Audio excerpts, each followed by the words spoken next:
Alors bonjour à toutes et à tous, bienvenue pour cette première webconférence organisée par le Musée d'archéologie nationale. Il s'agit d'un nouveau format numérique que nous expérimentons aujourd'hui même, compte tenu donc de la fermeture du musée et de l'impossibilité malheureusement de vous accueillir au sein de l'auditorium du musée. Donc l'intention de poursuivre la programmation des conférences du MAN plutôt que de les annuler repose avant tout sur la volonté du musée de maintenir le lien avec le public en proposant une forme de programmation culturelle jusqu'il y a encore un an était totalement insoupçonnée, mais qui se veut aujourd'hui indispensable et largement dominée par le numérique. Alors, nous espérons aujourd'hui ne pas rencontrer trop de difficultés techniques dans la diffusion en direct de cette conférence. Mais si tel était le cas, évidemment, veuillez nous en excuser par avance. Si vous me permettez l'expression, nous sommes encore aujourd'hui en rodage, mais nous avons bon espoir que tout soit opérationnel pour cette première webconférence. Sachez néanmoins qu'il existe un léger décalage d'une vingtaine de secondes entre le discours du conférencier et la réception Internet, c'est-à-dire qu'il y aura un léger différé entre lorsque le conférencier parlera, il y aura une légère avance sur vous, web spectateurs. Alors, au nom du MAN, je tiens évidemment ici à exprimer nos remerciements à Michel Redet, qui a immédiatement accepté et sans réserve d'assurer cette webconférence et de répondre à vos éventuelles questions à distance. À ce propos, je vous demanderai de bien vouloir attendre la fin de sa présentation pour formuler vos interrogations. Il vous suffira de les rédiger sur le panneau d'échange qui est disposé sur votre droite. Je vois déjà que des personnes interviennent pour nous dire bonjour. Et donc, ces questions, je les relayerai à Michel Redet en tant que modérateur. Alors, nous n'avons pas la possibilité, ni Michel ni moi-même, de voir en direct combien vous êtes en tant que participants. Nous ferons donc au mieux pour répondre à vos interrogations en fin d'intervention.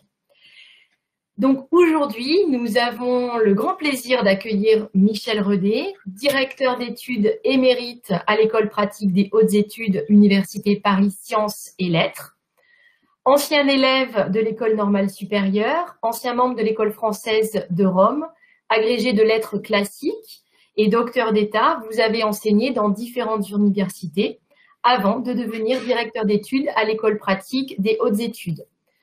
Vous avez été également directeur du département sciences humaines et sociales du ministère de l'Enseignement supérieur et de la Recherche et vice-président du Conseil national de la recherche archéologique dans les années 90. Vos principaux travaux de terrain portent sur Alésia, objet aujourd'hui de cette conférence, Douche en Égypte et également Biceine en France. Grand spécialiste de l'armée romaine, des camps militaires romains et de la marine militaire romaine, vous avez accepté aujourd'hui de nous parler des fouilles conduites par Napoléon III autour d'Alise Sainte-Reine dans le cadre de l'exposition temporaire du MAN d'Alésia à Rome, l'aventure archéologique de Napoléon III, qui est encore prolongée jusqu'au 15 février 2021. Malheureusement fermée encore au public, mais gardons espoir que le musée réouvre. Quoi qu'il en soit, le musée réfléchit à une autre forme de présentation pour pouvoir diffuser au maximum cette exposition. Alors, identifié depuis le haut Moyen-Âge avec l'Alésia de César, le site d'Alise Sainte-Reine en Côte d'Or a été contesté à partir de 1855 en faveur d'une localisation dans le Jura, provoquant une controverse célèbre. Ce n'est qu'à partir de 1861 que Napoléon III décida d'engager des travaux de terrain autour de l'oppidum d'Alise. Placé d'abord sous l'égide de la commission de la topographie des Gaules, puis confié à partir de la fin de l'année 1862 au baron Stoffel, ces fouilles, menées avec des moyens considérables pour l'époque, durèrent jusqu'à l'automne 1865.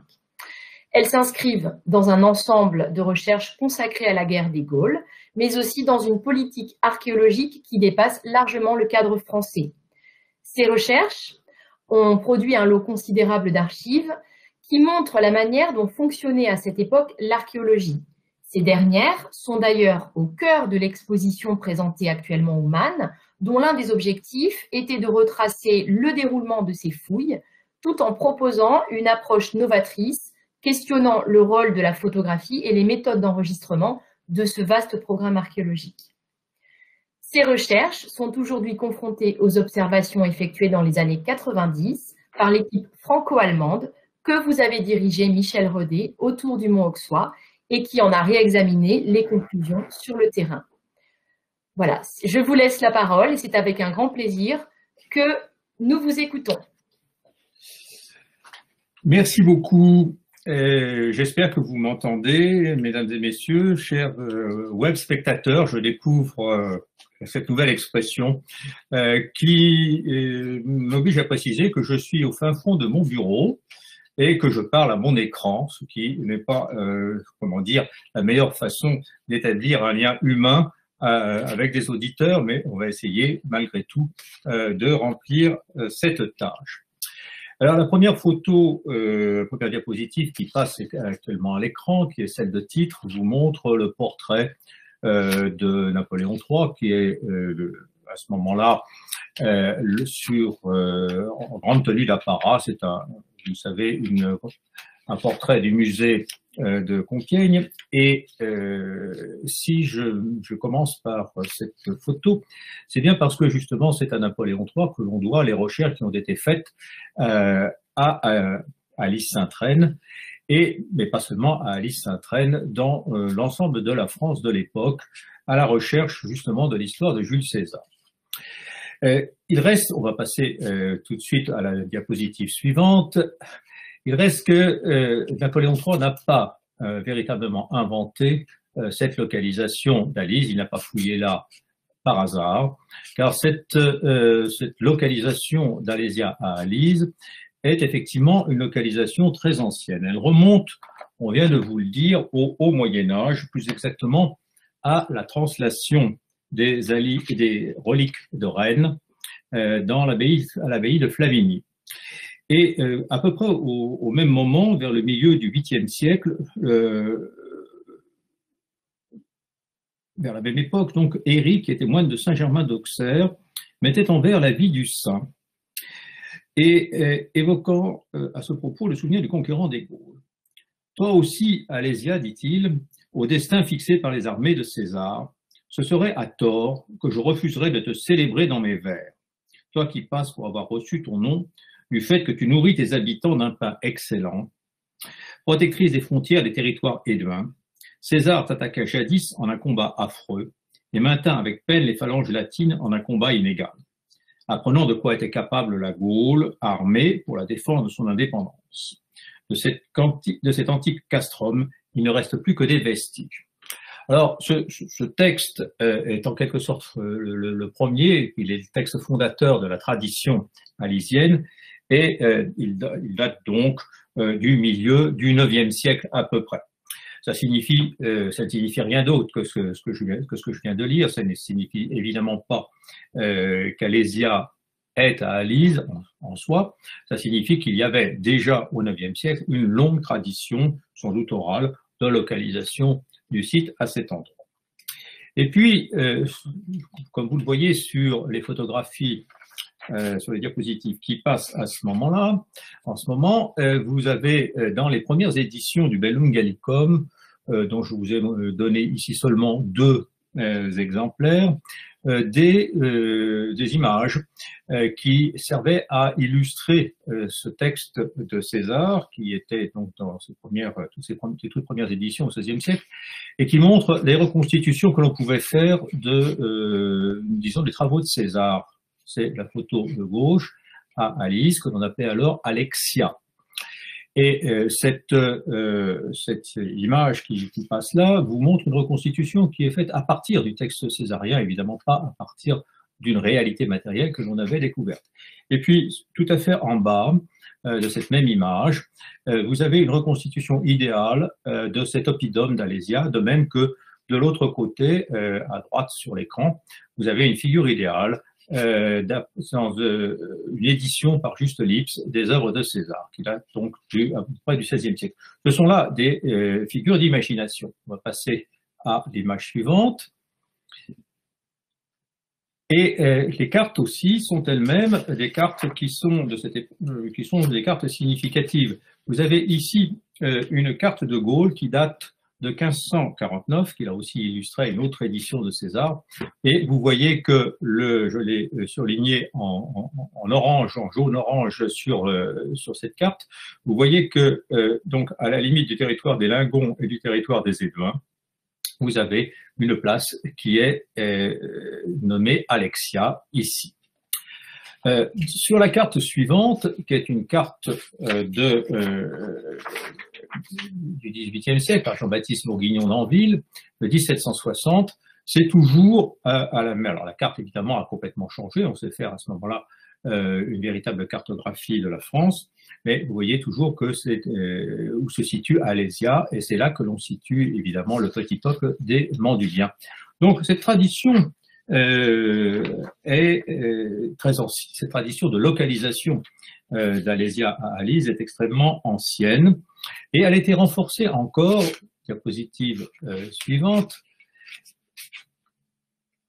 elle a été renforcée encore par la découverte au début du XIXe siècle de la plus longue inscription lapidaire en langue gauloise que l'on connaît, qui a été découverte donc à Alise-Saint-Traine, que l'on voit toujours, alors qu'il faut encore découvrir, c'est le corpus d'inscription latine 13 de 1880. Donc c'est une inscription en langue gauloise. On sait assez mal le gaulois, mais on arrive quand même à déchiffrer un certain nombre, ou à comprendre un certain nombre de choses, et les spécialistes de langue celtique proposent la traduction suivante, qui est inscrite ici sur la diapositive.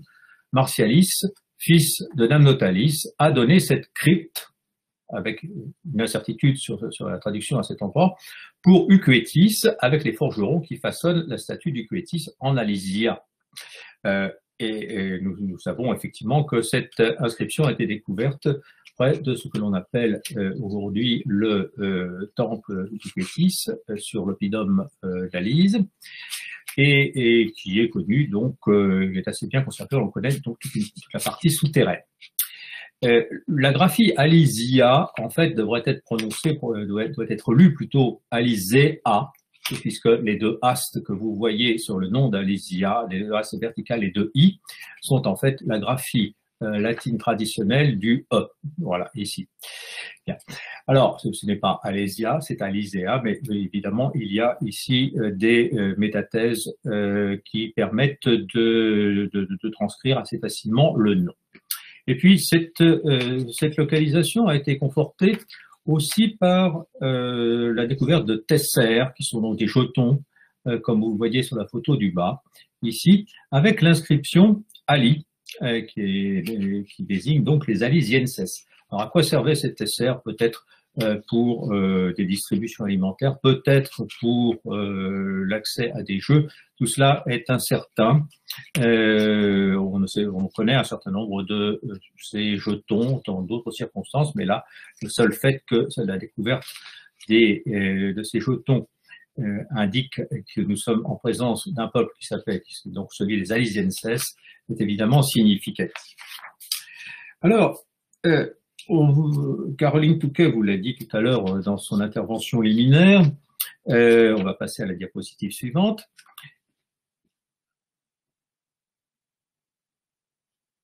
Suivante. Voilà. L'époque à laquelle nous situons ici, c'est-à-dire le milieu du XIXe siècle, est une époque extrêmement riche en inventions historiques et une époque au cours de laquelle on réinvente Vercingétorix en lui donnant une figure, et d'abord dans la littérature. C'est Amédée Thierry, le frère d'Augustin, qui en 1828 écrit une histoire des Gaulois, et qui, pour la première fois, décrit le personnage de Vercingétorix, qui n'avait pas une place importante dans l'histoire de France. En réalité, jusqu'à la Révolution française, on a très peu parlé des Gaulois, très peu parlé de Vercingétorix. Le mythe fondateur de la France, c'était le mythe des Francs, et non pas, et de Clovis, et non pas celui des Gaulois et de Vercingétorix. Et puis, un autre auteur joue un rôle tout à fait important à cette époque-là. C'est Henri Martin, qui, de 1837 à 1854, publie une histoire de France à peu près dans la même veine, qui est une histoire de France qui fait une place importante, effectivement, aux Gaulois. Il faut souligner et rappeler que, de manière parallèle, de l'autre côté du Rhin, à ce moment-là, en Allemagne, dans ce qui n'est pas encore l'Allemagne à l'époque, mais dans les États allemands, le mythe d'Arminius, d'Hermann, est en train de se développer comme une espèce d'antithèse au mythe de Vercingétorix et à cette figure du nationalisme français d'un côté, allemand de l'autre. Bon. Il faut rappeler aussi que dès 1834, Guizot a donné en quelque sorte une organisation à l'ensemble des sociétés savantes qui se multiplient à cette époque et créé un comité chargé de diriger la recherche et la publication de documents inédits relatifs à l'histoire de France, qui donnera naissance en 1884, donc un demi-siècle plus tard, au comité des travaux historiques et scientifiques qui existe toujours. Alors, on est en plein romantisme, on est en pleine découverte et exaltation du mythe gaulois, et vous le voyez sur ce tableau de Chassériau, qui se trouve à Clermont-Ferrand, et qui illustre la défense des Gaules. Vous voyez, donc il est de 1855, juste au moment où va éclater la première querelle sur la localisation d'Alésia. Et vous voyez la figure de Vercingétorix illuminée. Alors, ce n'est pas le personnage du bas au centre, c'est le personnage qui est juste au-dessus de lui et qui tient un sceptre. Voilà, c'est lui. Il tient un sceptre et il est en quelque sorte en train de marcher entouré de la foule de ses partisans. C'est en quelque sorte une illustration de la prise de pouvoir par Vercingétorix et de son appel à l'unité auprès des Gaulois contre César, contre l'envahisseur. Mais la même année, et donc dans ce milieu très exalté, très nationaliste, qui se développe, dans cette atmosphère très nationaliste qui se développe à ce moment-là, on va passer à la diapositive suivante,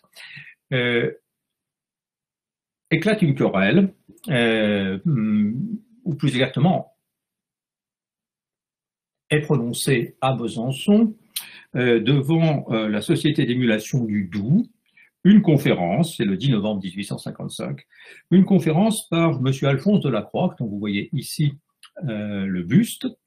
Et M. Alphonse Delacroix est architecte de la ville de Besançon, et il annonce une nouvelle révolutionnaire, en quelque sorte, qu'on va voir son libelle sur la page suivante.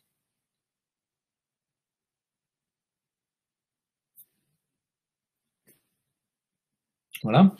Donc, M. Alphonse Delacroix annonce que non, avant s'il vous plaît, voilà. M. Alphonse Delacroix annonce que Alésia n'est pas à Alise-Saint-Traine en Bourgogne, mais à Alaize, en Franche-Comté, et donc quelque part dans le Jura. Alors, il s'ensuit immédiatement une querelle extrêmement vive qui oppose deux partis et qui monte jusqu'à Paris. Alors, quels sont les arguments de Delacroix? Ben, ils sont, au fond, comme le seront tous les arguments de cette époque, y compris ceux en faveur d'Alise, ce sont des arguments qui sont liés à la toponymie, la microtoponymie locale, à l'existence de tumuli dans la forêt d'Alaize et à la découverte d'armes qu'à l'époque on est parfaitement incapable de dater. Alors, cette querelle s'envenime très vite, les journaux s'en mêlent et elle monte à Paris, provoquant évidemment d'autres libelles qui au départ sont courtois. Par exemple, celui du duc d'Aumale, fils de Louis-Philippe, qui est publié de manière anonyme. Le duc d'Aumale, comme la famille, toute la famille royale, est en principe interdit de publication et même officiellement de séjour. Et il commence son propre libelle, sa propre réputation, par ces mots: le rudiment à la main, j'aborde résolument la phrase cum caesar in sequanos per extremos fines lingonum iter faceret, quirquiter milia passum, etc. Bon. Je laisse pour un instant de côté les mots per extremos fines et je m'attache à ceci: in sequanos, après avoir relu dans l'Aumont, qui est la grammaire de l'époque, la question quo et la règle eolugdunum, je conclus de mon examen qu'au moment où les Gaulois campèrent à 10 000 de César, celui-ci n'était pas encore en pleine Séquanie, puisqu'il se dirigeait vers ce territoire. Or, la Séquanie ne s'étendait pas au-delà de la Saône. L'armée consulaire était donc encore, en ce moment, sur la rive droite de la Saône. Ce type d'argument philologique, qui est d'ailleurs impeccable du point de vue de la connaissance du latin, qui a été échangé par les uns et les autres à ce moment-là, qui est un des arguments majeurs des tenants de la thèse alysienne contre les tenants de la thèse alésienne à l'époque. Et vous aurez toujours aujourd'hui, dans les ingrédients de la querelle sur la localisation d'Alésia, le même type de recours au texte de César et à la philologie. Pardon. Donc, cette querelle s'envenime, disais-je, et elle vient enfin à la barre de l'Institut avec toute une série de noms qui s'en mêlent. Alors, c'est parfois une querelle médiocre, c'est parfois une querelle qui suscite des injures, mais pas toujours. Les plus grands noms de la science de l'époque, les plus grands archéologues, les plus grands historiens, les plus grands philologues, les académiciens s'en mêlent, donnent chacun leur avis. Et des noms tout à fait célèbres comme Jules Quicherat ou bien Ernest Desjardins en font partie. Et puis cette querelle continue, mais en s'apaisant petit à petit, et on fait appel à l'empereur qui doit trancher. La suivante, s'il vous plaît. Donc l'empereur est appelé à trancher en tant que juge-arbitre suprême.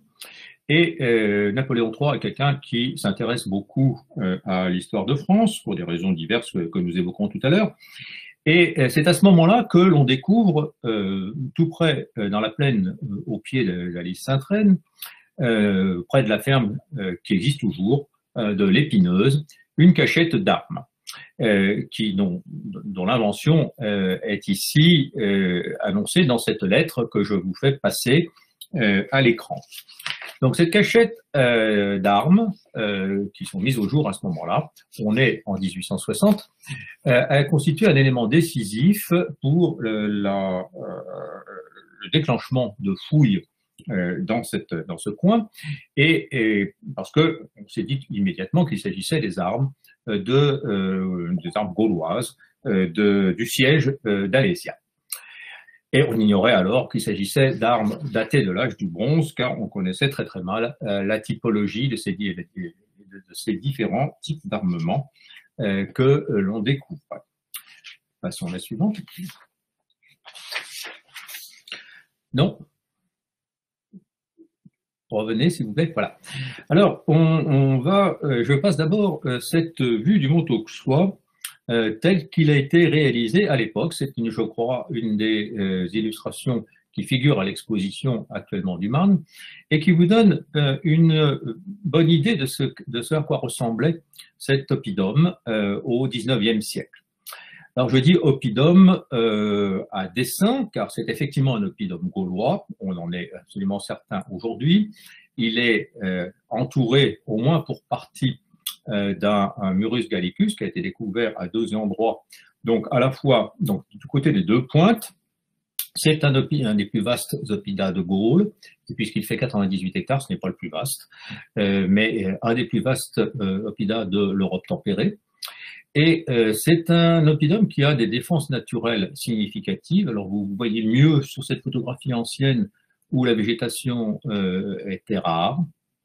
la hauteur de cet oppidum. Il y a plus de 150 mètres de dénivelé entre le sommet et le pied de pente, avec des abrupts que vous voyez, disons, sur le sommet de l'oppidum, près du sommet de l'oppidum, et qui font 20 à 30 mètres. Ce sont des abrupts calcaires qui sont naturels et qui ici ne sont pas masqués par la végétation, ce qui accentue quelque peu les pentes. Et on va passer à la photo suivante. Sur ce modèle numérique de terrain du site d'Alise qui a été effectué d'après le relevé LIDAR par Jonathan Vidal, vous voyez encore mieux, si je puis dire, les pentes. Donc, je vous rappelle ce que c'est que le LIDAR. Il s'agit en fait d'un laser aéroporté qui mesure les différences altimétriques sur le terrain. Et puis, donc, on en tire une photo qui est une photo artificielle, évidemment, mais qui ici n'est pas gonflée artificiellement et qui nous montre bien, disons, la réalité de ces pentes très abruptes que l'on a au pied de toutes les falaises qui entourent les différentes hauteurs d'Alise, avec une grande plaine qui ici n'est pas complètement représentée à l'ouest, donc sur la gauche de votre écran, le nord est en haut évidemment. Et vous pouvez aussi observer qu'il y a de part et d'autre de la partie centrale, qui est donc l'oppidum d'Alise lui-même, donc un fleuve au nord, un fleuve au sud, l'Auze au nord, l'Auze-Rhin au sud, et vous voyez d'autre part du côté nord-ouest, ici, une hauteur particulière qui est donc identifiée tout à fait au nord-ouest d'Alise, qui est une hauteur qui est identifiée comme le mont Réa et comme la colline nord décrite par César. On peut évidemment discuter tout à l'heure, si vous voulez, de cette topographie et de cette réalité. Et vous voyez que cet oppidum central d'Alise est bien entouré de hauteurs qui sont, de collines qui sont de même hauteur que l'oppidum à quelques mètres près, c'est-à-dire 5, 6 mètres, 10 mètres près, pour l'essentiel. Donc une topographie globale qui n'est pas en contradiction ici avec le texte de César. Après, on peut discuter des détails. Alors, on a beaucoup, dès le 19e siècle, justement, discuté de ce rapport entre le texte césarien et la topographie d'Alise. Ça a été l'une des principales pierres d'achoppement, l'un des principaux points de controverse entre les différents tenants d'une thèse ou de l'autre. Il faut bien dire, écrivait à l'époque Jules Quicherat, qui était donc un éminent latiniste, mais qui était un champion d'Alès, il faut le rappeler.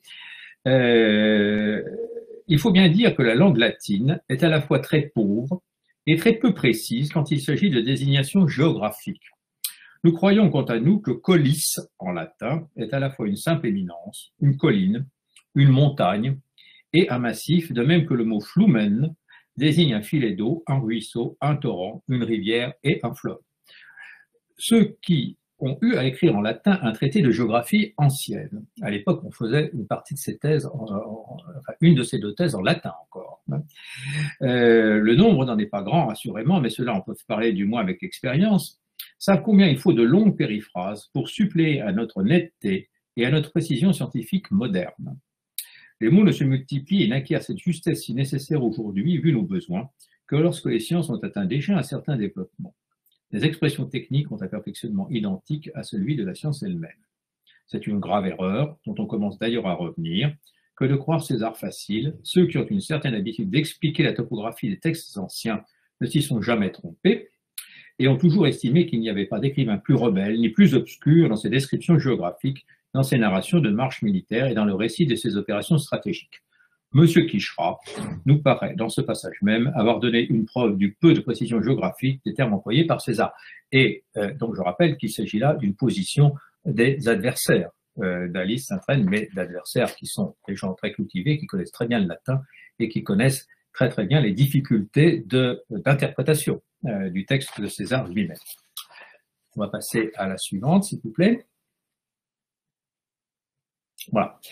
Donc, c'est fort, dans ce contexte, et fort de cette querelle, si je puis dire, que Napoléon III se croit autorisé à faire comme il l'a déjà fait à Gergovie, comme il l'a fait dans d'autres pays aussi, c'est-à-dire à déclencher des fouilles pour essayer de découvrir par le terrain, par l'enquête de terrain, la réalité de cette querelle et d'apporter enfin une réponse aux détracteurs d'Alice. Alors, Napoléon III n'est pas seul dans cette entreprise. Il a créé, on vous l'a dit tout à l'heure, en 1858, tout c'est assez frais, une commission de la topographie des Gaules qui a été présidée à l'époque par un académicien et numismate qui était Félix de Saucy. Et c'est ainsi que Napoléon III a ouvert toute une série de chantiers archéologiques. Alors, il y a évidemment tous les chantiers archéologiques de Gaulle dont vous avez entendu parler, c'est-à-dire ceux de la forêt de Compiègne, ceux de Gergovie, ceux après Alésia d'Uxellodunum, puis dissolu, et aussi des chantiers ailleurs, en Algérie, mais aussi en Orient et en Grèce. Et à Rome, enfin, au Palatin même, où les premières fouilles du Palatin étaient entreprises sur l'ordre de Napoléon III, qui a donc une œuvre archéologique très considérable, et une œuvre archéologique qui a été pilotée donc par les savants qui l'entouraient. Au nombre de ces savants, un homme comme Victor Duruy, normalien, agrégé d'histoire, qui avait un autre comme les plus jeunes, comme Alexandre Bertrand, qui a été lui aussi normalien et membre de l'école française d'Athènes cette fois-ci, Léon Rognier, qui est un épigraphiste extrêmement célèbre et qui deviendra les premiers épigraphistes français, les grands épigraphistes français, qui deviendra le président de l'école, la 4e section de l'école pratique des hautes études, et enfin un jeune Allemand qui s'appelait Wilhelm Fröner, qui a été le secrétaire particulier de Napoléon III, qui a rédigé une bonne partie de ses textes. Il est un érudit très bien formé à l'époque. Et donc, c'est cet ensemble, il y en avait bien d'autres évidemment, de savants qui a accompagné Napoléon III dans son enquête et dans ses écrits. Enfin, des officiers, mais les officiers qui à l'époque sont des savants, presque tous des polytechniciens, pas tous, mais presque, c'est le cas de Stoffel, dont on va reparler. Bercher de Réfy est un des grands spécialistes de l'armement de l'époque, le général Creully aussi, et donc voilà l'entourage de Napoléon III. Les hommes de terrain qui vont opérer, vous les avez ici, les trois principaux bien entendu, sur cette diapositive. C'est Paul Millot à gauche, qui est en fait celui qui fera le lever de tous les plans, il est en effet géomètre, à Jean Boyer, il fera le lever de tous les plans des fouilles d'Alise, et lui succédera le baron Eugène Stoffel, lui aussi polytechnicien, je l'ai dit, et qui est un des aides de camp de l'empereur, et qui prendra donc la suite de Millot, enfin, et de la commission de topographie des Gaules. Je vous en parle dans un instant. Et enfin Pernay Vieux, cette fois-ci, qui est un paysan, mais qui est nommé contremaître et qui dirigera l'ensemble des fouilles napoléoniennes à Alise, ou autour d'Alise, et qui viendra plus tard le maire d'Alise-Saint-Traite. Alors, la suivante. Donc, Napoléon III publie, à la fin de ces fouilles, une histoire de Jules César, alors qu'il y a plusieurs éditions et plusieurs formats d'édition, qui sont en 1865-1866, donc les fouilles d'Alésia sont terminées à ce moment-là, et il publie un grand plan, comme vous le voyez ici, ce grand plan que vous voyez ici, qui est donc un plan général des travaux qu'il a fait, avec en rouge les lignes de César telles qu'il les a repérées. Ça, c'est donc en quelque sorte la vulgate finale, tracée par Napoléon III, décidée par Napoléon III à partir des documents dont il disposait, et qui a en quelque sorte figé pour le siècle suivant l'ensemble des travaux de César tels qu'il croyait pouvoir les identifier. Donc, on peut suivre rapidement ici ces lignes. Donc, vous avez l'oppidum au centre, donc le plateau de l'oppidum d'Alésia. Vous avez une première ligne qui ceinture cet oppidum qui est en rouge et qui est marquée ligne de contrevallation. C'est donc la ligne d'investissement qui est décrite par César et qui a été identifiée en différents endroits. Et puis, vous avez toute une série de camps qui sont indiqués par des petits cercles tout autour de la ligne extérieure. Donc, vous les voyez ici, voilà.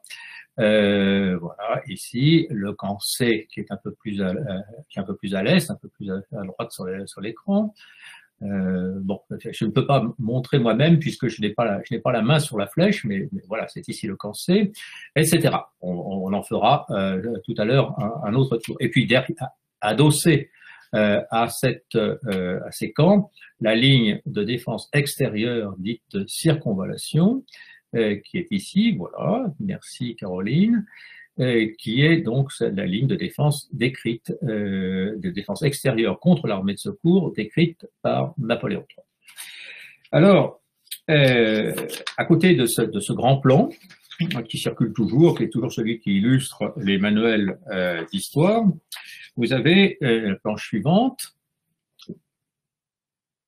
Vous avez donc des planches de détail, le détail des travaux romains à Alésia, avec des différentes coupes qui sont marquées ici, différents plans partiels vers le bas, et sur la page opposée, des reconstitutions qui sont extrêmement bien dessinées, très, très fines du point de vue graphique, mais je vous fais observer par exemple sur la coupe du haut, qui est une coupe de la contrevallation dans la plaine des Laumes, que cette coupe a été dessinée, non pas d'après les travaux de terrain, je vais vous le montrer tout à l'heure, non pas d'après les travaux effectués par Napoléon III ou les hommes de Napoléon III sur le terrain, mais d'après le texte de César.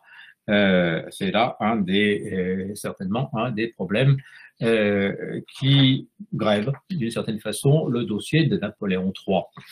Il y a bien des coupes, vous voyez sur la gauche, qui sont des coupes réelles, on va voir tout à l'heure l'illustration des archives, des documents d'archives véritables de ces campagnes de fouilles, mais ce qui a été publié, c'est ça.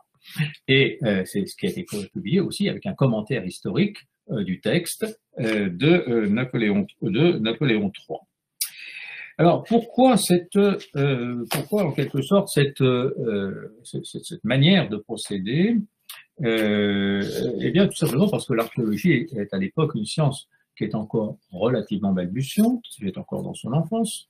On n'a pas l'habitude d'ennuyer le lecteur avec des travaux d'érudition très précis comme le font les archéologues d'aujourd'hui, et donc cela paraissait suffire.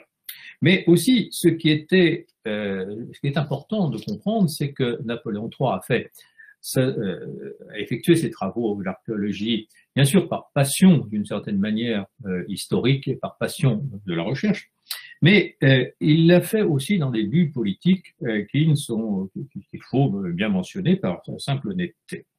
Dans son introduction, Napoléon III écrit ceci. Ce qui précède montre assez le but que je me propose en écrivant cette histoire. Le but est de prouver que lorsque la Providence suscite des hommes tels que César, Charlemagne, Napoléon, c'est pour tracer aux hommes la voie qu'ils doivent suivre, marquer du sceau de leur génie une ère nouvelle et accomplir en quelques années le travail de plusieurs siècles. Heureux les peuples qui les comprennent et les suivent, malheur à ceux qui les méconnaissent et les combattent. Donc il y a une intention apologétique évidente dans ces propos, et qui sont écrits, des propos qui sont écrits évidemment en pensant à son oncle Napoléon Ier et à lui-même, Napoléon III, donc dans une espèce de transmission du césarisme depuis l'Antiquité, dont l'empereur se veut l'héritier. Donc c'est quelque chose qui pèse bien sûr dans ce dossier, puisque l'un des principaux reproches que l'on a fait à Napoléon III en publiant cette histoire Jules César, ça a été justement cette espèce de parti pris qui a conduit un certain nombre de personnes à considérer qu'il a évidemment tordu le cou à la vérité et qu'il a, en quelque sorte, publié un faux. Continuons, s'il vous plaît.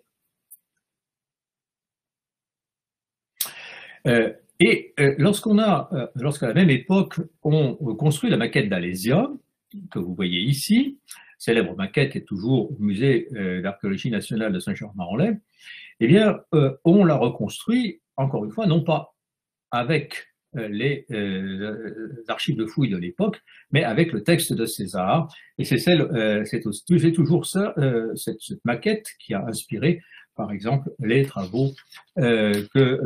reconstitution que l'on voit sur l'archéodrome de Beaune, ou que l'on voyait sur l'archéodrome de Beaune il n'y a pas si longtemps. Suivante.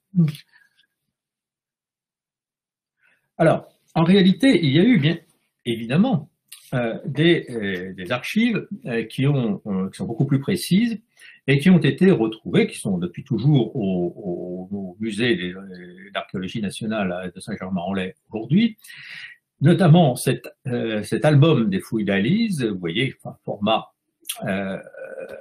paysage comme on dirait aujourd'hui, cette couverture rouge, qui regroupe l'ensemble de la documentation dont on dispose aujourd'hui pour juger réellement des travaux des hommes de Napoléon III sur le terrain.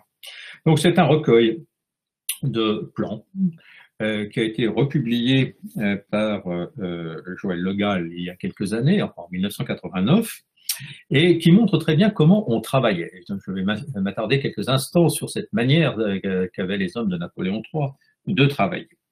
Je rappelle qu'il y a eu 2 temps dans la recherche, celle de la commission de topographie des Gaules, tout d'abord, qui commence ses travaux le 21 avril 1861, du côté de la ferme de l'Épineuse, puisque c'est là qu'on a trouvé les armes qu'on ne sait pas dater, je l'ai dit. Et on a commencé par une très très longue tranchée de terrain, étroite et très longue, qui a coupé l'ensemble des terres, et on n'a rien trouvé de probant à l'époque. Donc on a commencé de ce côté-là avec une quinzaine d'ouvriers, pas davantage, sous la conduite de Pernay, qui était le chef terrassier en quelque sorte, et la supervision sur place donc de Paul Millot. Les premiers résultats, il y a eu de premiers résultats relativement rapidement, et le 19 juin 1861, l'empereur est venu sur place, c'est une visite de courtoisie, il est venu sur place avec le chemin de fer, qui est le chemin de fer Paris-Dijon. Il est reparti dans la même journée. Donc ça, c'est la première époque, c'est une époque pour laquelle on a beaucoup de documentation. Le Gall a donc redonné une publication graphique de cette documentation, plus une série de lettres, de documents, qui sont des documents divers, qui ne se trouvent pas dans cet album des fouilles d'Alise, mais qu'il a rassemblés pour éclairer en quelque sorte et pour commenter ces plans. Et puis, la deuxième époque commence le 12 septembre 1862, puis il durera jusqu'à l'automne 1865, comme Napoléon III, qui dirige de loin, depuis Compiègne ou depuis les Tuileries, ses travaux de terrain, qui se fait donc envoyer les minutes, qui se fait envoyer les minutes corrigées, je vous le montrerai tout à l'heure, et qui la note lui-même. Eh bien, donc Napoléon III trouve que ça ne va pas assez vite et demande donc à son aide de camp, avec des moyens accrus, de diriger ces fouilles, donc ces Stoffel qui, pendant toute la deuxième période de ce chantier d'Alise, conduira l'ensemble des travaux et d'une manière extrêmement énergique. Le 27 août 1865, donc peu de temps avant la fin des travaux de terrain, sera érigée la fameuse statue de Vercingétorix à Alessia. Alors, entrons un tout petit peu dans le détail. Suivante. Voilà.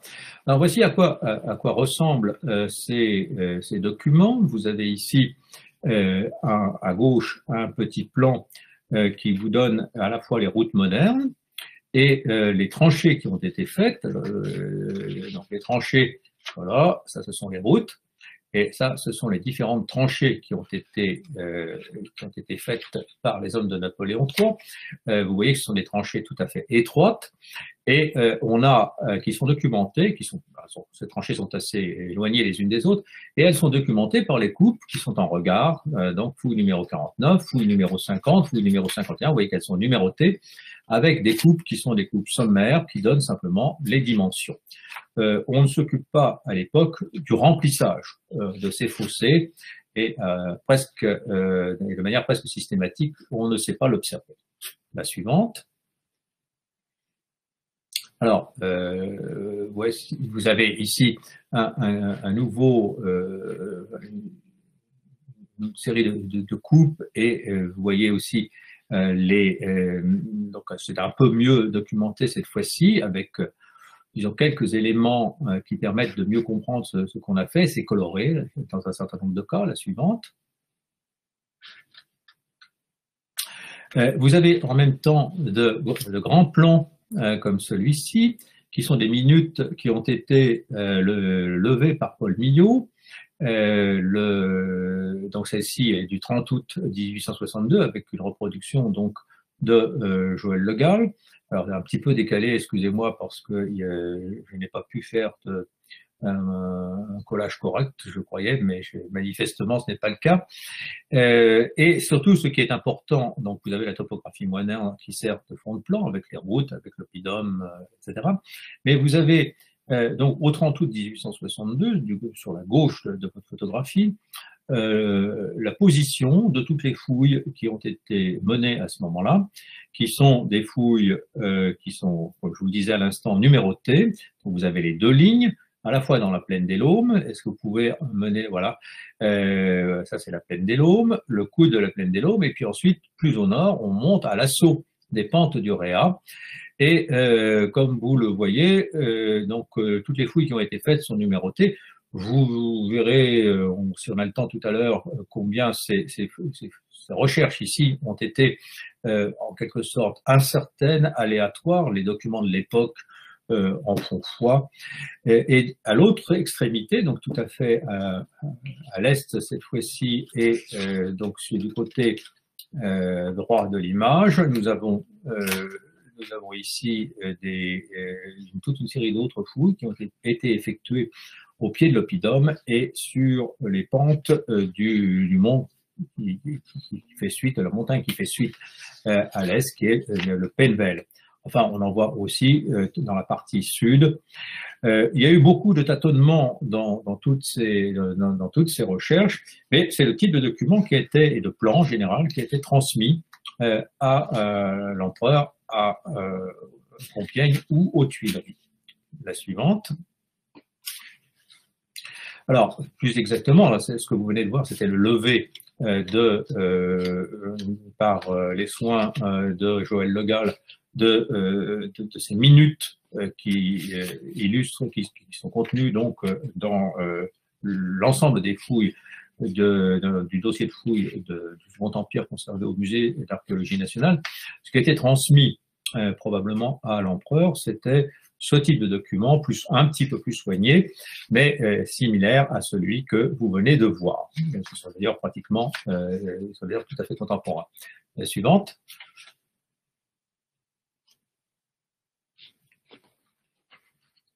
Voilà. Et quand on regarde les plans de détail, alors vous voyez qu'on a des plans qui sont, voici un plan sur calque avec de l'encre de couleur. On a pas mal de renseignements ici sur les fouilles qui ont été effectuées avec donc tout à fait au centre le camp 18 qui sera le camp C ici, voilà. Qui donc a une forme tout à fait particulière, la ligne de circonvallation qui le touche, qui est donc voilà ici, et plus bas, juste au nord de la ligne de chemin de fer, une ligne qui est identifiée comme voilà la contrevallation, et dont certaines parties sont rayées.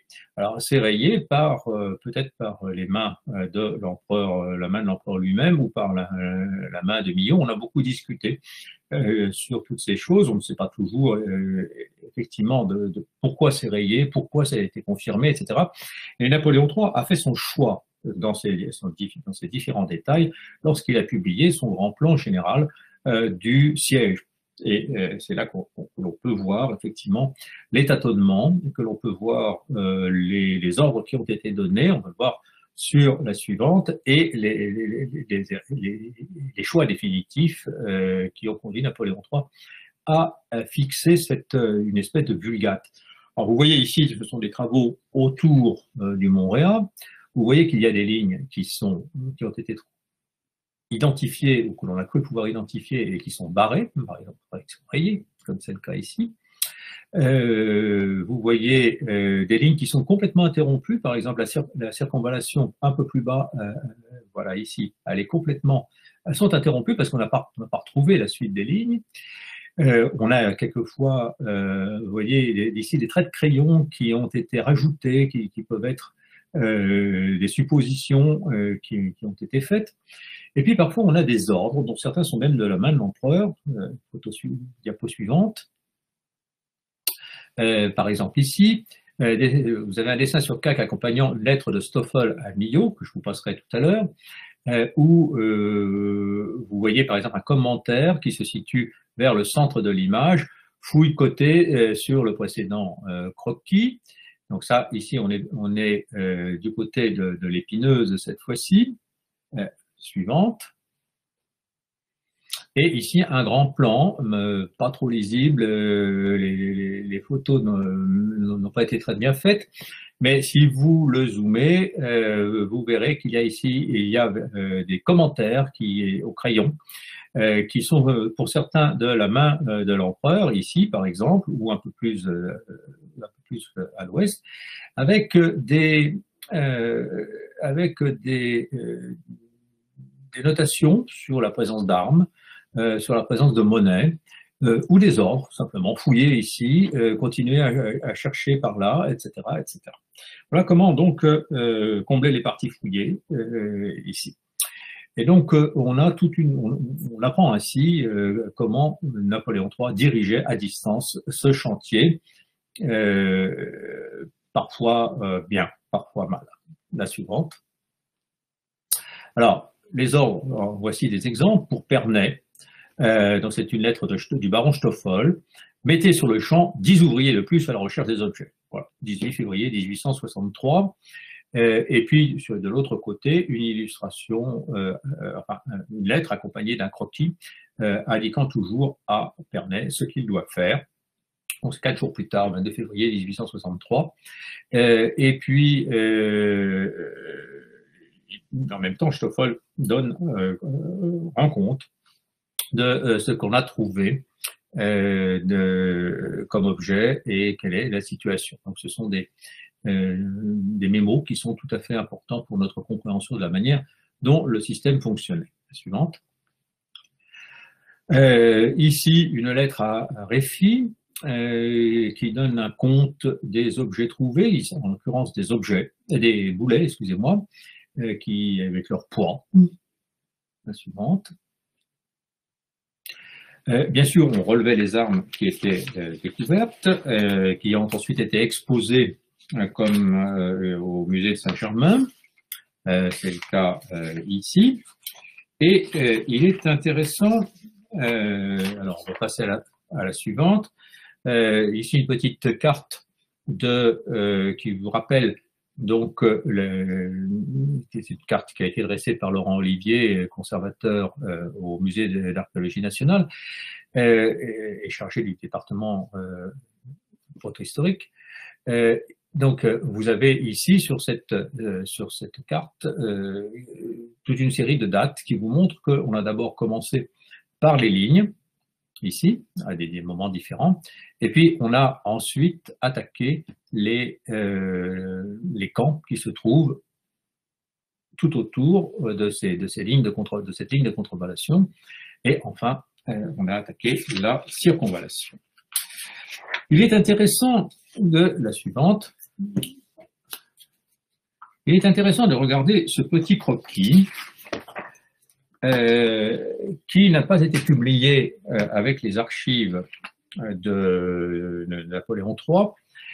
Il accompagne, c'est une lettre à Reisholz. Je m'y permets, excusez-moi, c'est une lettre de Stoffel Reisholz pour expliquer comment il procédait. Cela posé, voici comment j'ai toujours procédé pour retrouver les fossés d'un camp, soit ABCD, donc c'est le croquis en bas à droite, soit ABCD une étendue de terrain dans laquelle je supposais placer le camp qu'il s'agissait de découvrir. Et admettons, pour fixer les idées, que la couche de terre végétale est 70 cm d'épaisseur. Je plaçais les ouvriers avec pelle et pioche sur plusieurs fils FFF, comme l'illustre le croquis, dans une direction perpendiculaire à l'un des côtés supposés du camp. Les ouvriers de chaque fil à 20 ou 30 mètres les uns des autres. Chacun d'eux était chargé d'enlever la couche d'humus sur deux pieds de largeur. Si, après avoir enlevé cette couche sur 70 cm de profondeur, ils sentaient que leur pioche frappait un terrain résistant, c'est que celui-ci n'avait jamais été remué et qu'on n'était pas sur le fossé romain. Les ouvriers continuaient alors à avancer, et cela tant qu'il ne se produisait rien de nouveau. Mais lorsqu'ils arrivaient sans s'en douter sur le fossé en XY, c'était autre chose. Alors, après avoir enlevé la terre végétale jusqu'à la profondeur de 70 cm, ils ne se trouvaient plus, comme précédemment, un sol vierge résistant. Au contraire, ils rencontraient une terre moble qui se détachait facilement, ce qui permettait de supposer qu'elle avait été autrefois remuée. Je faisais alors élargir la tranchée en lui donnant 6 pieds de largeur, CD. Donc là, vous savez, on passe à l'autre croquis de l'autre côté, au lieu de 2 pieds, XY, afin que les ouvriers puissent travailler plus commodément. Et ils approfondissaient la tranchée jusqu'à ce qu'ils rencontrassent le sol naturel. D'ailleurs, on reconnaissait bientôt si on était oui ou non sur le fossé romain, car si on y était réellement, on distinguait sans peine sur les deux bords EC et FD de la tranchée, à droite et à gauche des ouvriers, le profil du fossé qui se détachait par la couleur de la terre, donc c'est ce que le croquis qui se trouve en bas à gauche, le fossé qui se détachait par la couleur de la terre, mêlé, celle de l'ancien parapet, sur la couleur de terre vierge qui l'encadrait. Donc ce sont là des observations que ne réfuterait pas un archéologue actuel. Pour en revenir aux recherches nécessaires pour déterminer l'emplacement d'un camp, il est à peine besoin d'ajouter que quand j'étais parvenu à retrouver un des points dans le profil du fossé, je me bornais à en retrouver 5 ou 6 autres dans la longueur de chaque côté, ce qui suffisait pour délimiter le camp et en connaître la forme exacte. À Alésia, mes recherches ont duré plus de 2 ans, parce qu'il fallait retrouver non seulement les traces des camps, mais encore celles des lignes de contrevallation et des circonvallations. J'y ai employé plus de 300 ouvriers. Bon, voilà à peu près donc décrite, et bien décrite, la manière dont Napoléon III, dont les hommes de Napoléon III travaillaient. C'est à la suivante, un peu plus rapidement. Bien entendu, on a aussi cherché, c'était tout à fait dans l'air du temps, très novateur et très positiviste comme démarche, à reconstituer ces travaux césariens, et donc à Meudon, où Napoléon III avait en quelque sorte institué un grand atelier militaire, où il expérimentait des armes modernes, mais aussi ses armes et ses travaux de fortification antique. On reconstruisait ces fortifications, et on les reconstruisait bien sûr en grande partie à l'aide du texte de César, parce que le terrain lui-même ne fournissait pas suffisamment de renseignements pour que l'on puisse se lancer dans ce type de reconstitution. Suivante. Voici par exemple une reconstitution de la fortification de la contrevallation avec donc simplement une palissade, des mottes de gazon qui sont entassées les unes sur les autres conformément à la description de César, conformément aussi, on le verra tout à l'heure, à ce que les fouilles modernes permettent de restituer. Alors, je vous donne maintenant, à partir de cette diapositive, quelques informations assez rapides sur la manière dont nous, un siècle plus tard et avec une expérience archéologique évidemment moderne, avons pu procéder et les différences qui peuvent exister, et en même temps que la confirmation de ce que Napoléon III a observé, pas une confirmation totale, mais une confirmation suffisante pour et complétée évidemment par des informations nouvelles sur la réalité de ces travaux militaires disons, romains autour d'Alise. Alors, on va commencer par une première observation. Vous voyez que on procède aujourd'hui de manière complètement différente, c'est-à-dire en aire ouverte, avec de grands décapages. Voilà, un chantier qui, en gros, doit être ouvert sur 1200 à 1500 mètres de superficie. Et ce que vous voyez en bas, donc la ligne pratiquement, plus bas, voilà, la ligne qui est, pardon, oui, ici, celle-ci, ça c'est la tranchée de Napoléon III. Ça, donc vous voyez la différence de superficie explorée, d'une part, et vous comprenez aussi que l'ensemble des petits vestiges qui sont visibles dans notre fouille moderne, donc qui sont parfois de très très petits vestiges, soit des poteaux de tours, soit des pièges comme vous le montrez ici, Caroline. Ça, ce sont des pièges et ça, ce sont des tours. Eh bien, ça, on ne pouvait pas l'observer en faisant simplement les tranchées, en ouvrant seulement les tranchées que couvrait Napoléon III ou couvrait ses hommes. Donc, il y a une différence d'approche qui est très sensible. Et cette nouvelle approche permet d'avoir une vision spatiale, alors que les fouilleurs de Napoléon III n'avaient qu'une vision en coupe et très limitée en superficie. Donc là, il y a des approches donc, qui ont évolué, bien entendu, avec le développement des techniques de l'archéologie. Ça, c'est donc une des fouilles menées, en l'occurrence par l'équipe allemande, dans la plaine des Laudes. On va passer à la diapositive suivante. Alors, ces tout petits pièges dont je parlais à l'instant, en voici un, cette fois-ci observé en coupe. Vous avez dans une argile, qui est une argile vierge, qui n'a pas été remuée, voilà. Vous avez une poche de gravier, de petits cailloux, qui a été creusée, donc c'est une petite fosse qui a été creusée comme ceci.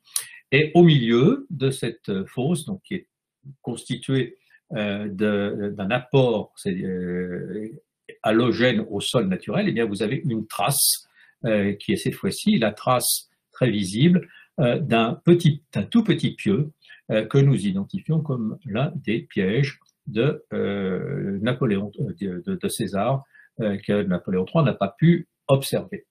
On va revenir sur la diapositive précédente, en arrière, voilà. Donc, qu'est-ce que l'on peut aussi observer ici sur ce plan? On observe qu'il y a 3 fossés. Voilà, celui-ci qui est numéroté 3, celui-ci qui est numéroté 2, et devant celui qui est numéroté 1.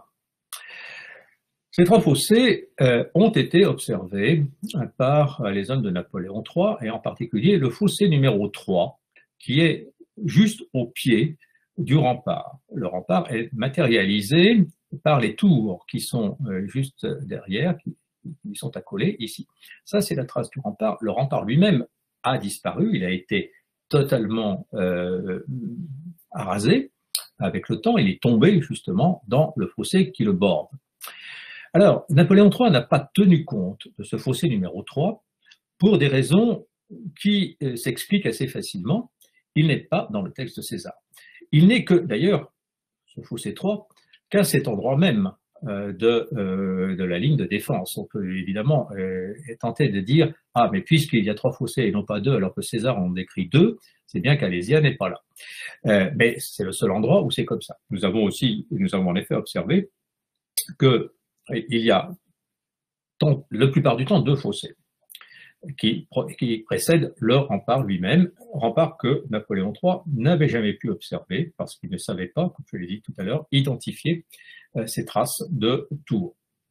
Mais, donc il y a la plupart du temps 2 fossés, comme le décrit César, mais parfois 3, et parfois un seul. Ça dépend des endroits, ça dépend du sol, ça dépend des besoins de la défense, et nous avons même observé des fossés qui n'étaient pas complètement qui n'avait pas été complètement fini de creuser, parce que l'attaque finale s'est déroulée au moment où on continuait de creuser ces fossés.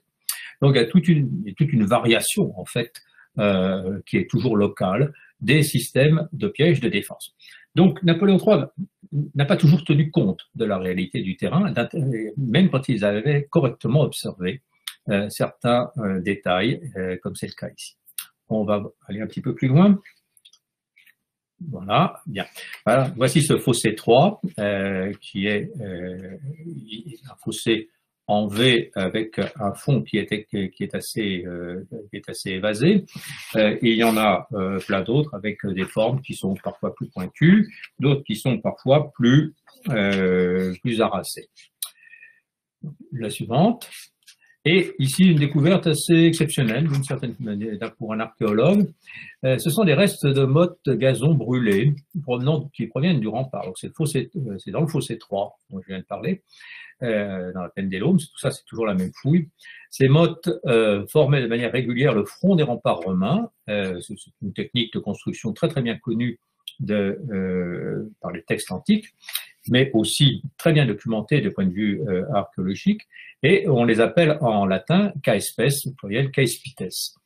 On en a retrouvé sur le mur d'Antonin en Écosse en particulier, mais il y en a bien d'autres, et certaines, plus de 2000 ans ou 2000 ans à peu près après leur construction, sont toujours en place, c'est-à-dire qu'on a toujours des éléments de rempart en élévation avec ces mottes de gazon qui ont été trouvées donc sur le mur d'Antonin en Écosse. Alors ici, elles ont été fossilisées par un feu, et c'est leur forme qui est ici conservée en creux, en quelque sorte, entre les parties rubéfiées. La suivante.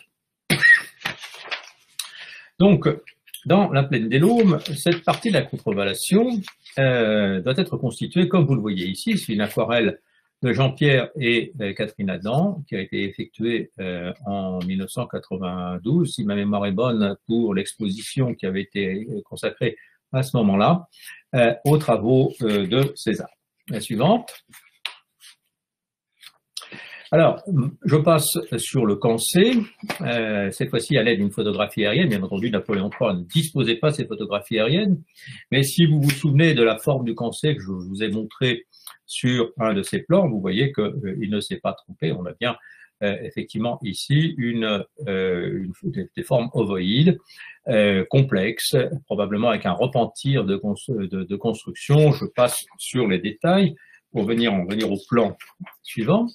Donc, vous voyez les parties que nous avons fouillées, qui sont donc une petite partie de la superficie identifiée du Cancé, avec des détails qui sont souvent des détails tout à fait importants. On va le voir sur la diapositive suivante.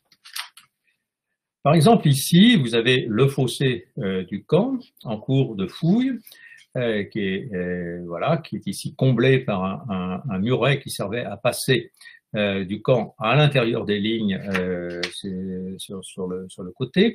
Et vous voyez les tout petits fossés qui sont creusés à gauche dans la dalle calcaire.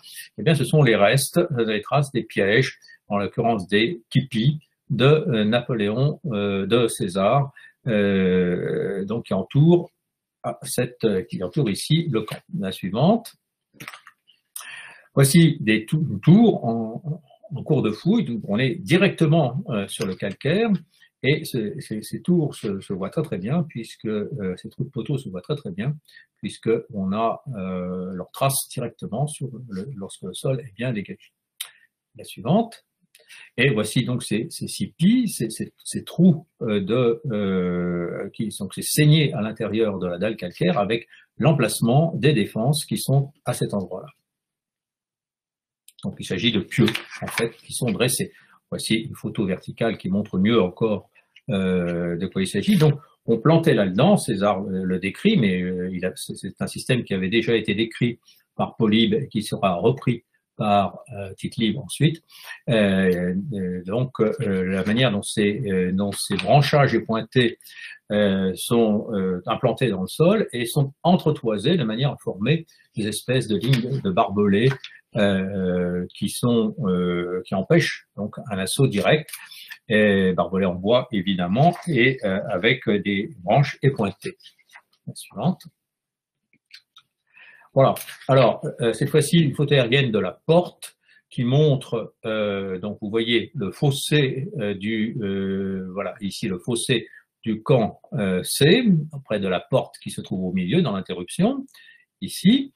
Et puis, donc ce fossé est précédé par des petites lignes qui sont ces lignes de CP que je viens décrire. En travers de la porte, vous voyez ce qu'on appelle un titulum, c'est-à-dire un barrage qui sert à empêcher un assaut de front. Sur l'arrière de la porte, vous voyez les poteaux, qui sont donc ces trois traces blanches ici. Et le sol, vous le voyez, est parsemé de traces géométriques dans tous les sens, qui sont des diaclases géologiques, voilà. C'est-à-dire des fracturations de la roche. Et là, on ne le voit pas bien sur cette photographie aérienne. Vous avez derrière cette porte, mais la fouille l'a confirmé, une clavicula, c'est-à-dire un arc de cercle qui défend l'intérieur, cette fois-ci, du passage.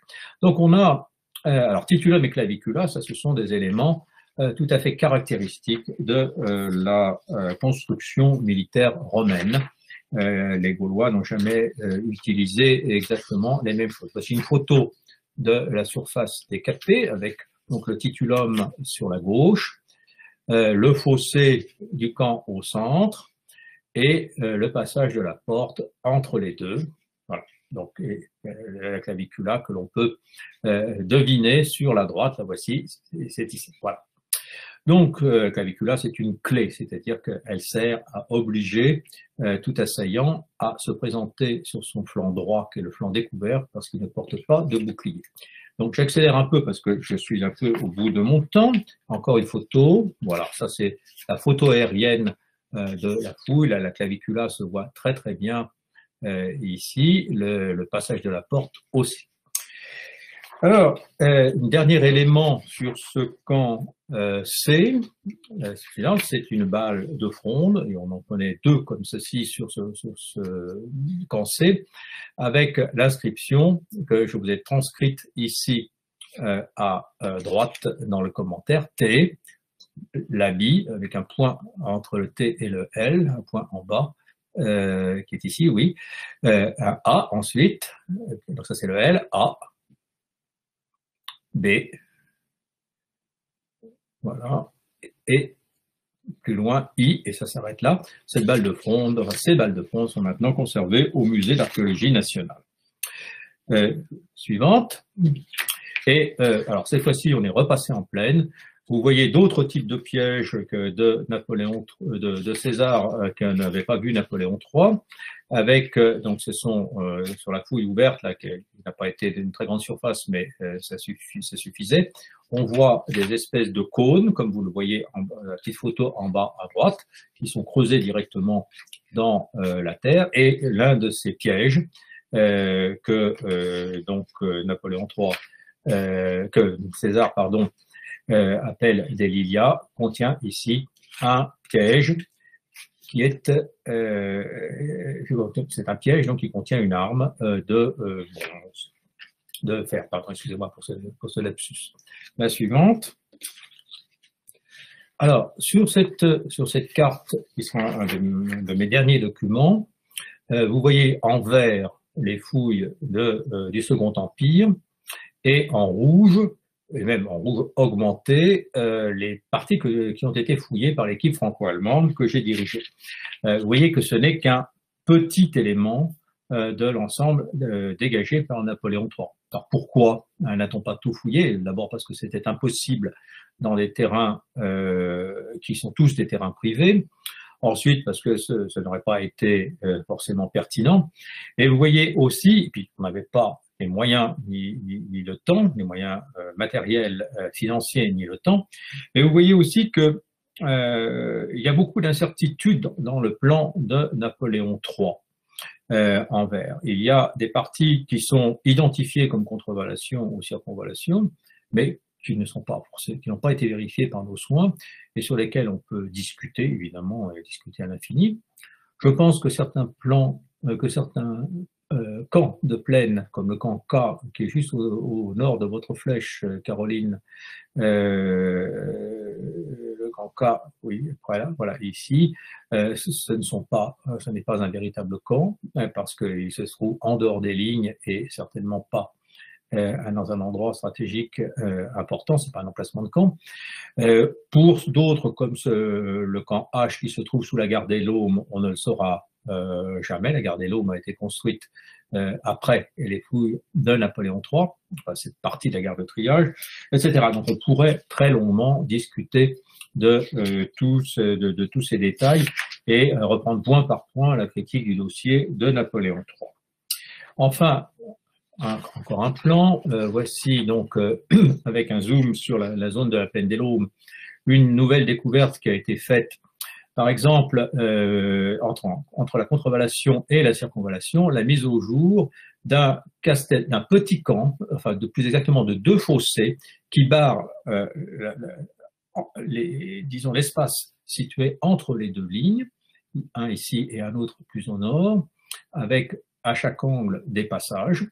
Et il était évident que le dispositif militaire romain qui a été exploré dans ce secteur et non observé par Napoléon III, se devait de disposer ici ou là des petits camps qui servaient en quelque sorte à barrer l'espace entre les 2 lignes, parce que si cet espace avait été à un moment donné rompu par l'adversaire, et bien par les Gaulois, eh bien, c'en était fini du système défensif romain. Donc il y a, comme ceci, toute une série, probablement, de petits camps qui servent à barrer cet intérêt. Enfin, 2 photographies aériennes, qui ne sont pas de moi, mais de René Goguet, qui vous montrent le paysage actuel du site, la suivante. Et j'en aurai fini ensuite en vous remerciant de votre attention et en étant prêt à répondre à vos questions. Merci. Merci beaucoup, Michel Redé, pour cette explication et cette présentation documentée, bien documentée. Donc, nous recevons beaucoup de questions au fil de votre présentation. Alors, je suis, en ma qualité de modérateur, je vais devoir malheureusement sélectionner des questions, puisqu'on se réserve un petit temps d'environ une demi-heure pour pouvoir échanger avec Michel Redé. Alors, une première. Alors, j'ai aussi nous avons eu quelques petites remarques sur des petits soucis de retransmission. Malheureusement, ces petits problèmes-là sont souvent liés au réseau, au débit chez vous, messieurs, mesdames, les participants. Donc, j'espère que dans l'ensemble, la retransmission s'est bien effectuée. Alors, une première question de monsieur ou madame Jaillet. Pourquoi ne pas prendre le texte de César écrit de sa propre main pour comprendre Alésia plutôt que de prendre des données plus tardives du XVIe siècle? Ce n'est pas du tout contradictoire, madame. Le texte de César, nous l'avons lu, relu et suivi pas à pas. Il ne s'agissait pas pour moi d'essayer de vous expliquer qu'Alésia était à Alise parce que Héry l'avait dit. Non, bien entendu, le témoignage d'Héry est simplement un témoignage pour vous expliquer que Napoléon III n'est pas allé au hasard et que la localisation d'Alésia à Alise n'est pas de son invention. Il a suivi une tradition ancienne. Il l'a suivi en essayant de mener des travaux de terrain et, comme je vais essayer de vous le montrer aussi, en suivant toujours le texte et parfois en suivant trop le texte de César. Donc, il faut bien voir les niveaux de réflexion superposés que j'ai essayé de développer. Il y a la tradition, il y a l'inscription, quand même la plus grande inscription en langue gauloise et la seule qui évoque pour l'instant Alésia, à Alise. Il y a évidemment le texte de César, il y a les fouilles du Second Empire, et puis il y a les fouilles modernes. Et il y a à côté de ça, je n'en ai pas parlé parce que j'aurais été trop long, tout un ensemble de matériel qu'aujourd'hui on sait bien dater, des armes romaines, des armes gauloises, les deux. Toutes, ça aussi, on le sait bien aujourd'hui, bien datées du milieu du 1er siècle avant Jésus-Christ. On a toute une série d'autres objets, par exemple des amphores, qui sont toutes des dresselles AB, et qui sont donc, qui ne peuvent pas être du 1er siècle après, ou du 2e siècle après Jésus-Christ, ou encore plus tard, ni du 2e siècle avant Jésus-Christ. C'est impossible.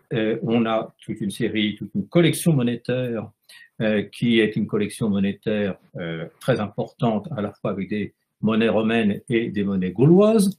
Les monnaies gauloises, dont certaines portent le nom de Vercingétorix, et toutes les monnaies romaines qui s'arrêtent en 53 avant Jésus-Christ, donc juste avant le siège même. Donc voilà ce qu'on a. Et puis on a cette balle de fronde de la Vénus, on a toute une série de documents. Donc le raisonnement, il se fait, si je puis dire, par strates documentaires successives. Après, si vous avez un meilleur candidat à me proposer, je veux bien l'examiner, mais j'aimerais qu'on me présente un dossier archéologique aussi solide que celui-ci. Merci, Michel.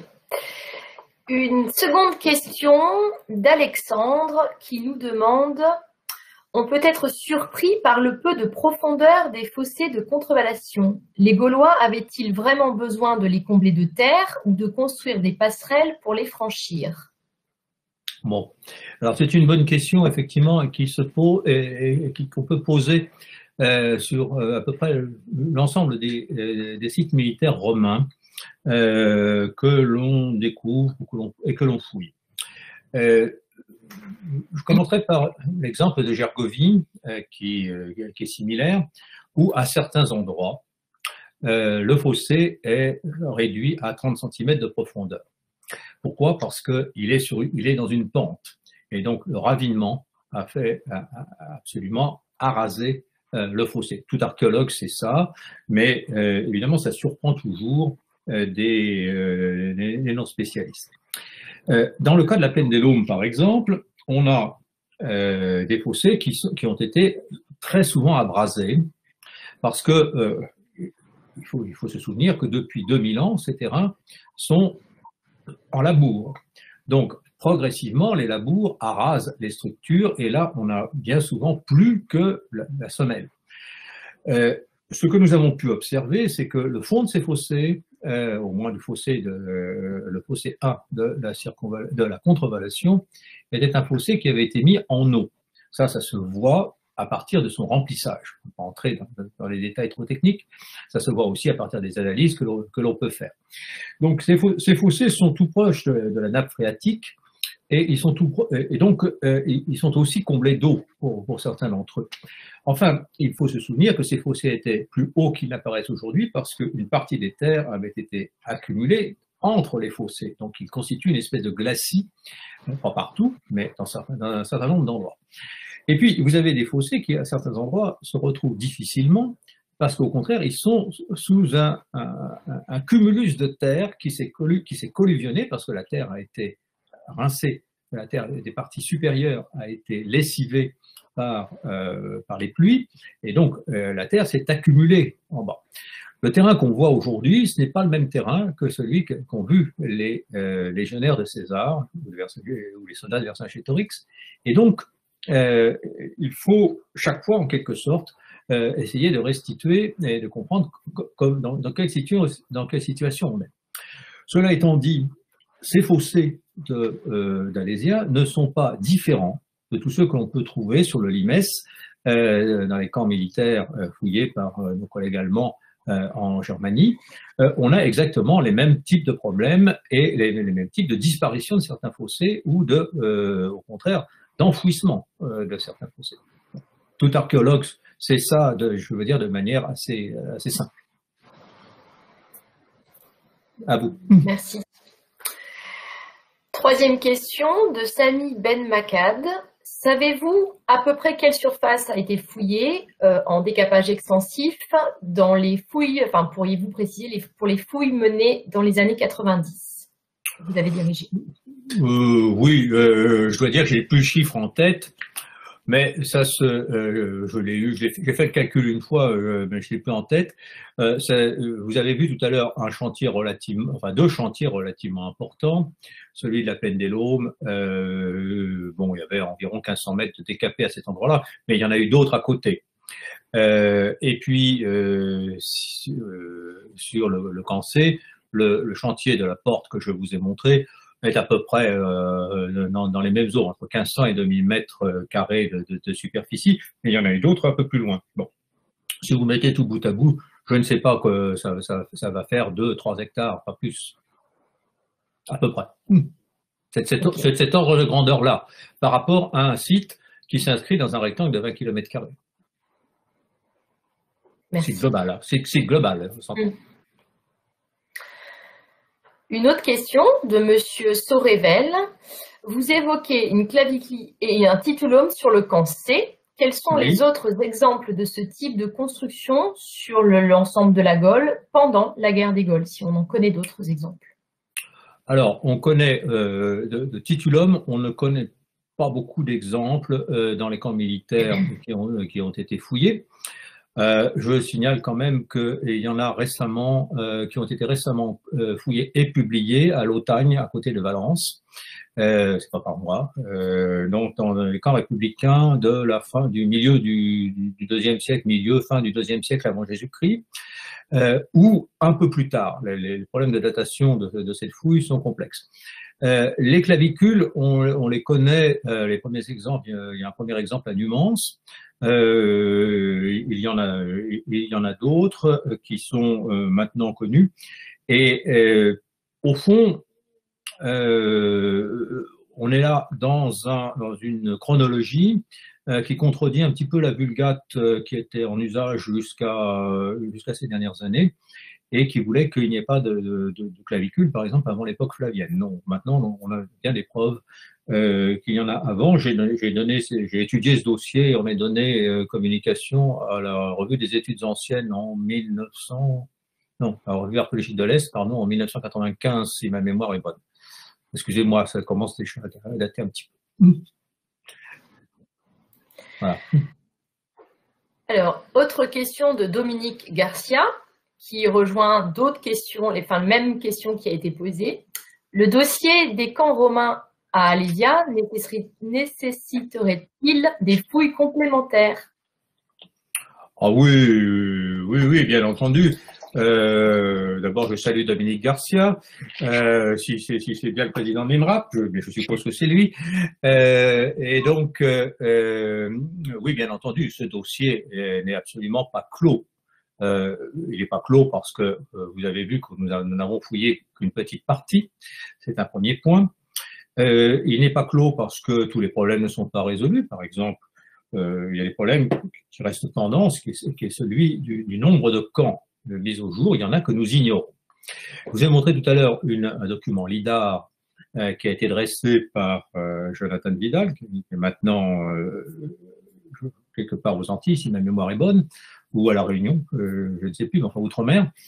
Et on a essayé avec le LIDAR de mettre en évidence d'autres systèmes de fortification qui nous étaient inconnus, parce que le site est en partie boisé aujourd'hui, et le LIDAR n'a rien donné de ce point de vue. Il a donné sur d'autres aspects, mais il n'a rien donné sur cette question. Donc, oui, il est vraisemblable que l'on peut identifier ou localiser approximativement, par exemple, un certain nombre de camps. Je crois moi-même en avoir identifié un, mais dans des terrains privés dont l'accès m'a été refusé. Et donc, il aurait fallu faire une expropriation, c'était une affaire compliquée. Voilà, mais bien entendu que ce site n'est absolument pas fouillé de manière exhaustive et qu'il y a encore plein de problèmes pendant. Oui, bien sûr. Donc, il y a à faire pour l'INRAP ou pour d'autres.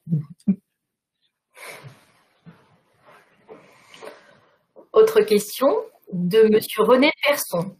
Dans le texte de César, on parle de deux rivières infranchissables ou qu'on ne peut traverser facilement, qui bordent l'Oppidum. Non. Et le texte de César ne dit pas qu'il s'agit de rivières infranchissables, à aucun endroit. D'accord. Il demande si on peut encore les voir sur les cartes qui présentent le mont Auxois. Mais ces rivières existent, je vous les ai montrées tout à l'heure sur le relevé lidar. Ce ne sont pas effectivement des rivières infranchissables, ce sont des petits cours d'eau qui sont semblables aux cours d'eau que l'on trouve autour de Bourges, par exemple, et tout à fait franchissable. Ça dépend évidemment en quelle saison, mais ce ne sont pas des obstacles militaires majeurs, bien sûr. Ce que décrit César dans son texte, du point de vue géographique, et là je reviens aux commentaires qu'on faisait Desjardins, qui était le grand géographe de la Gaule au XIXe siècle, et même jusqu'à aujourd'hui. Ce que décrit César, c'est une butte témoin, du point de vue géographique, du point de vue géomorphologique. C'est une butte témoin à un site de confluence. Bon. Et des sites comme cela, il y en a beaucoup. Du point de vue géographique, c'est banal. Mais qu'est-ce que pouvait... Il faut penser que ce texte de César est publié, édité, on ne peut pas dire édité au sens moderne du terme, mais enfin qu'il est en quelque sorte diffusé sans carte. Il n'y avait pas de carte à l'époque pour accompagner ce type de récit. Donc, c'est le texte lui-même qui doit suggérer au lecteur la configuration géographique des lieux et la configuration militaire.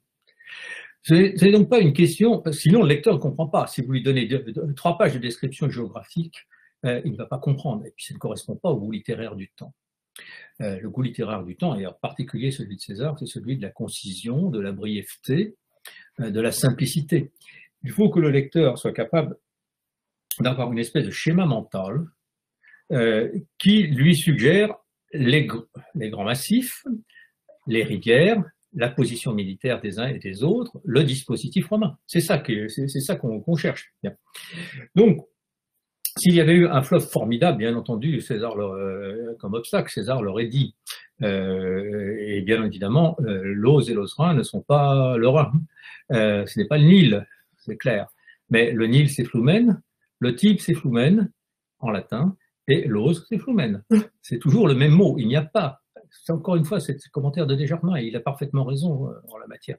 Il n'y a pas d'autre mot, sauf celui de rivus, qui existe en latin, qui désigne un ruisselet, un rue, dirions-nous aujourd'hui, mais ce mot apparaît, c'est pas un mot noble, c'est un mot qui apparaît en tout 7 fois, et pas plus de 7 fois, dans tout le corpus césarien. Il suffit de chercher, il suffit aussi d'aller regarder un petit peu les indices de César. 7 fois, et pour l'essentiel d'ailleurs dans les œuvres, en comptant les apocryphes, dans les œuvres apocryphes, la guerre civile, etc. Donc le seul mot à disposition du narrateur, c'est Floumène. Amnis n'apparaît jamais, qui est un autre mot qu'il aurait pu utiliser, mais qui est beaucoup plus poétique, n'apparaît pas dans le vocabulaire césarien. Donc, il y a un outil, un seul, pour désigner tous les types de cours d'eau qui sont les petits, les moyens, les grands. C'est toujours Floumène. Merci. Et je conteste donc que le récit de César, le texte de César, ne dit jamais que ces cours d'eau sont infranchissables. À aucun moment. Autre question. Sur les fouilles que vous avez dirigées, avez-vous retrouvé des ossements humains ou animaux? Des ossements humains, non. Des ossements animaux, oui. Les ossements humains ont été brûlés probablement, comme sur tout charnier, tout champ de bataille, soit tout de suite, soit dans les jours ou les semaines qui suivaient, pour des raisons évidentes d'hygiène. Les ossements animaux ont été retrouvés essentiellement au pied du Réa, dans les fossés. Ils ont été fouillés par Napoléon III, une première fois, refouillés par notre équipe, c'est essentiellement par Susan Sievers de la Römische Germanische Kommission, étudiés, et ce sont essentiellement des ossements de chevaux mâles qui ont été retrouvés. Merci. Mais de petite taille, de relativement petite taille. Autre question de Madame Desbrières. Savez-vous situer la plaine des 3000 pas que décrit César? Bah oui, c'est la plaine des Laumes, à l'ouest de, disons, on peut repasser le plan si vous avez le temps, mais peu importe. Donc à l'ouest de la, disons, du Réa, elle fait exactement 3000 pas. Je l'ai calculé, mais là, vous n'en verrez qu'une partie parce qu'elle est très vaste. Voilà, par exemple, cette photo lidar que vous avez là juste au-dessus, ou celle-là, peu importe. Oui, celle-ci. Vous avez, donc, vous avez entre le point, la pointe de l'oppidum ici et le début de la colline suivante, qui n'apparaît pas sur ce plan, vous avez effectivement 3000 pas. Juste 3000 romains. C'est-à-dire 3 fois 1472 mètres. Ça, le compte y est. Tout ça est publié, hein, tout ça est publié dans un ouvrage qui a été publié sous les auspices de l'Académie des inscriptions et belles-lettres, qui s'appelle donc Alésia, fouilles et recherches franco-allemandes sur les travaux militaires romains autour du mont Auxois, en 2 tomes, et sous la direction de Sigmar von Schnurbein et moi-même. Merci. On peut du coup finir sur une dernière question relative à cette plaine des Laumes. Julien nous indique « Mon père, né à Montbard, me racontait que les anciens disaient que le nom de la plaine des Laumes avait pour origine des larmes qui auraient été versées par les Gaulois suite au massacre par les Romains. » C'est une belle légende. Il faut, voilà, la conserver comme ça. C'est ça. On ne sait pas, que je sache, moi en tout cas, je pense qu'on ne sait toujours pas l'étymologie exacte de l'Aume. Si quelqu'un le sait, je suis prêt à accueillir son explication. Celle des larmes versées par les Gaulois me paraît très poétique et finalement tout à fait recevable. Eh bien, écoutez, nous n'avons pas d'autres questions qui arrivent. Dans l'ensemble, alors, d'après les chiffres, en moyenne, il y avait 194 personnes de connectées. Donc voilà, c'est une très belle participation. Nous vous en remercions pour cette première diffusion. Nous avons reçu beaucoup de félicitations pour vous, Michel Redet, pour cette présentation simple et très bien documentée et voilà, de qualité. Nous vous en remercions. Sachez pour information pour les participants que cette webconférence a été enregistrée et qu'elle sera disponible sur le site internet du Musée d'archéologie nationale prochainement, voilà, histoire avant de faire quelques petits montages et réglages qui s'imposeront. Michel Redet, si vous voulez dire un dernier mot avant que nous arrêtions la diffusion. Un mot de remerciement au MAN, bien sûr, à vous, Caroline, et puis à tous les web spectateurs ou téléspectateurs qui nous ont suivis. Merci. Et donc, je ne peux que les inviter à aller voir cette exposition si c'est possible, malgré la situation sanitaire actuelle. À bientôt donc, pour une autre expérience éventuellement. Et bon courage. Merci beaucoup. Merci à toutes et à tous.